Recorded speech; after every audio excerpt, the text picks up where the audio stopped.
جاء رجل إلى أمير المؤمنين عمر بن الخطاب رضي الله تعالى عنه وأرضاه، وكان الرجل معه ابنه، وليس هناك فرق ما بين الابن وأبيه. فتعجب عمر قائلا: والله ما رأيت مثل هذا اليوم عجبا، ما أشبه أحدا أنت وابنك إلا كما أشبه الغراب الغراب. والعرب تضرب في أمثالها أن الغراب كثير الشبه بقرينه. فقال له: يا أمير المؤمنين، كيف ولو عرفت أن أمه ولدته وهي ميتة؟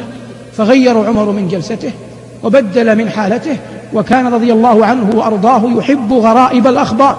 قال: أخبرني. قال: يا أمير المؤمنين، كانت زوجتي أم هذا الغلام حاملا به، فعزمت على السفر فمنعتني، فلما وصلت إلى الباب ألحت علي ألا أذهب. قالت: كيف تتركني وأنا حامل؟ فوضعت يدي على بطنها وقلت: اللهم إنني أستودعك غلامي هذا، ومضيت. وتأمل بقدر الله، لم يقل وأستودعك أمه. وخرجت فمضيت وقضيت في سفري ما شاء الله لي أن أمضي وأقضي. ثم عدت، فلما عدت وإذا بالباب مقفل، وإذا بأبناء عمومتي يحيطون بي ويخبرونني أن زوجتي قد ماتت. فقلت: إنا لله وإنا إليه راجعون. فأخذوني ليطعموني عشاء أعدوه لي، فبينما أنا على العشاء إذا بدخان يخرج من المقابر. فقلت: ما هذا الدخان؟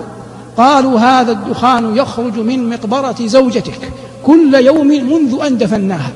فقال الرجل: والله إنني لمن أعلم خلق الله بها، كانت صوامة قوامة عفيفة لا تقر منكرا وتأمر بالمعروف ولا يخزيها الله أبدا. فقام وتوجه إلى المقبرة وتبعه أبناء عمومته.